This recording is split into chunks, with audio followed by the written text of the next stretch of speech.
নোয়াখালী চাটখিল পৌরসভার ছয়নি টপগা মেহের আলী ব্যাপারী বাড়ির প্রবাসী আব্দুর রবের স্ত্রী নূর নাহার ভণ্ডপীরের খপ্পরে পড়ে প্রতারণার মাধ্যমে আত্মীয় স্বজন থেকে ২০ লক্ষ টাকা নিয়ে উধাও হয়ে যায়। এরই প্রতিবাদে নূর নাহারের দেবর এবং ভুক্তভোগী সকলে আজ সংবাদ সম্মেলন ডাকেন। আমার বড় ভাবি মানে আজ 2018 সালের আগে বাড়ি থেকে উদা হয়ে গেছে। জিয়ার আমার ভাই আবার 2018 সালে ঢাকা থেকে বাড়িতে নিয়ে আসছে। আনানোর পর এই পর্যন্ত এই মানুষের এতজন কিস্তি এভাবে কেউ জানে না, আমিও জানি না। আমার ওয়াইফেরও দিছি 2টা কিস্তি, হেডও আমি জানি না। পরে আমার কাছে আইসে বিদেশ থেকে আমি একটা লোন লো দিছি 2 লাখ। আমার বোর স্বর্ণ অলঙ্কার এগুলো লয়ে চলে গেছে। এবং যখন উদা হয়ে গেছে তখন শুনে 18 লাখ থেকে 20 লাখ টাকা। এখন কোন টাকা পেলে জিনের বাচ্চারে দিব, জিনের বাচ্চা 1 লাখ টাকা 1 কোটি টাকা দিব, 10 লাখ টাকা দিলে। আমার ভাইয়ে এই বছরে ওমান থেকে 11 লাখ টাকা পাঠাইছে, বুঝছেন না? এই টাকাগুলো লই সে কোনায় উদাও গেছে। আমরা তারে খুঁজ দিচ্ছি, থানাতে অভিযোগ দিচ্ছি, তারপরে ওসি স্যারের কথা বলছি, সাংবাদিকের কথা বলছে। এবং আমাদের এইটা উনি কোন জায়গাতে আছে আমাদের খুঁজে আমাদেরকে বার করে দেওয়ার জন্য আমরা বিশেষভাবে অনুরোধ করার জানাচ্ছি। আপনাদের বাসা কোথায়? আমাদের বাড়ি হয়েছে ছয়নি টপগা 9 নম্বর ওয়ার্ড, মেহের আলী ব্যাপারী বাড়ি। কবে নিচে কবে টাকা উদা হয়েছে ধরেন না আজকে 7-8 দিন হইব, রোববারে গেছে। কত স্বর্ণ, কত টাকা, কত স্বর্ণ আমার হয়েছে মিছা কথা, আমার হয়েছে 50,000 টাকা। আরও আছে, আরও একজনের আছে 80,000 টাকা স্বর্ণ, বন্ধক রিসিট আছে। আরও একজনের আছে প্রায় 80,000, 1.5 কোটি। আচ্ছা, কথা বলছি। আমার বড় জাল আমাদের কাছ থেকে এনজির মাধ্যমে 4টা এনজির মাধ্যমে 4.5 লাখ টাকা লোন নিয়েছে। বলছে যে তোর বাসুরের সেল তো টাকা দেয়, আমি এগুলো শোধ করে দিই। এবং আজকে 5 বছরে এগুলো করতেছে, তো দিয়ে নিয়ে আমরা জিজ্ঞেস করা নিয়ে দিয়ে আসে। এখন এইবার চালাকি করি ব্যাংক লোনগুলো নিই। আর আমার নন্দের অ্যাকাউন্ট থেকে 5 লাখ টাকা লই গেছে। ওইগুলো আমার শাশুড়ি 5.5 ভরি স্বর্ণ নিই, 3.5 ভরি দিয়ে গেছে, 1.5 ভরি সেন আটকা হালাইছে পালাই গেছে, চলে গেছে আমগরে বেজাল হলাই।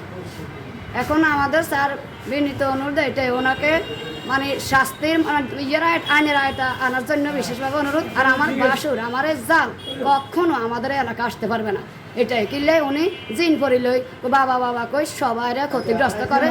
এর কি রাখে শরীরের ভিতরে আনের হাঞ্জা করে দিলে আমনে পাগল আনে দিয়ে দিবে, ওই টিবরা মানুষের গলাই এরকম করে জিন পরি দিই। আমরা যদি জিগে কিনলে এরকম করেন কব তোর আমাল্লাই চাই জিন দি চাই, এই ভয়ে আমরা কিচ্ছু করি না তার ভয়ে। এবং এনজির কাছে যদি বলি দিই যে আপনি দিয়ে এনজি টাকাটা আমার স্বামী বাড়ির থাকে, তারা লগে লগে বলি দেয়। পরে আমগুলো কিনে তোরা এগুলো কিনলে বল, আমরা ভয় আর বলি না এই কথাগুলো। এই জন্য আমরা আজকে ক্ষতিগ্রস্ত। বলেন। বাবারে আল্লাহর কাছে নামত করি, আরে বাসুর কর বই যায়। এই পর্যন্ত আমার মাঝা বৌদি লইছে 2 গা, আমার বড় বৌদি লইছে 2 গা, আমার ছোট বৌদি লইছে 4 গা, 4 যেহেতু বুঝিনি। আবার আমার বাসুর করব লইছে 2 যেতুন 2 গা, আমার নামে লইছে গা। এই ভাব করে 80,000 টাকার স্বর্ণ লাগাই নিছে, 37,000 টাকার স্বর্ণ লাগাই নিছে। আপনার করছে কডের উপরে টাকা নিছে।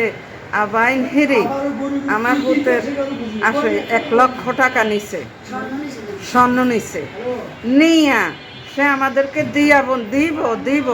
দিব কই দীর্ঘ আজ 9 দিন বা 10 দিন হারাই গেছে।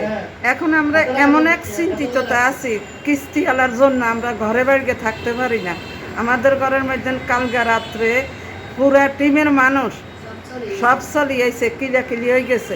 এখন বাঁচার মতো কোনো উপায় দেখি না। যদি আপনারা কোথায় তাকে পান, কোথায় তাকে দেখেন, আমাদের জন্য দয়া করি আপনারা একটু আমাদেরকে সহযোগিতা করেন। দ্বিতীয় কথা, আমাদের এলাকার মধ্যে, আমাদের বাড়ির মধ্যে, আমাদের নবীর বংশের মধ্যে উনি যেন না আসে, সে যেন তার চেহারা যেন না দেখে। তার স্বামীরে নজরবন্দি করিয়ে যে দেয়ার ভিতরে নজরবন্দি করিয়ে যে আঙ্গুরে আয় ধরনের সাথে সাথে আমরা বলতে পারি না আঙ্গুতুন কিরকম লাগে, কি লাগে। স্বামী বিদাস, ছেলে বিদাস, হে এত টাকা নিয়ে কি করছে, তারপরও হে টাকা নিয়ে পলাই গেছে। কিন্তু হেরে আমরা হ্যাঁ। চাই যে হে আইনের আশ্রয় নিয়ে হে যেন শাস্তির ব্যবস্থা থানার থাকে উপস্থিত ভাবে। হে আমাদের এলাকায় আর আসতে পারবে না। হে স্বামী এবং হে তার স্ত্রী কখনো এই এলাকাতে আসতে পারবে না। কেন স্বামীর তো দোষ নাই। না স্বামীর স্বামীর দোষ আছে, স্বামীর দোষ আছে, স্বামী বোর বোর কথা কিছুতে রাজি হয় না। মানে অঞ্চল দিয়েছে অনবৈশ টাকা টাকা দিবি, হ্যাঁ আমি টাকা দিয়ে দিবি, তোমরা চিন্তা করো কেন? স্বামী বিশ্বাস করে না। না বিশেষ করে এ স্বামীরে কি করে নজরবন্দি করে রাখছে, করে রাখছে। ছেলেরে জিম্মি করে রাখছে, ছেলের বর সব দেয়, ভয়ে বলতে পারে না।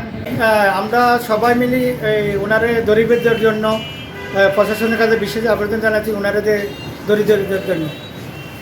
বলেন। আমরা আল্লাহর কাছে আনামত করে শুধু বলতেছি আপনাদের কাছে, আপনারা প্রশাসন হয়ে আমাদের এই লোকটাকে তাড়াতাড়ি একটু আমাদের কাছে পৌঁছানোর মতো থানার আন্ডারে। আপনারা শুধু থানাত বলি, শুধু আঙ্গুরে শুধু এটাই বলবেন যে আমরা এটার বিশেষ চাই।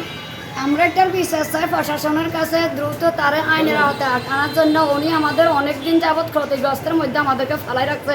উনি যেন আমার এলাকায় ওনার স্বামী সহকারে না ঢুকতে পারে, স্যার আপনাদের কাছে আমাদের বিনীত থানাত আবেদন। করতে চাই ওরা শুধু এখানে বলেন।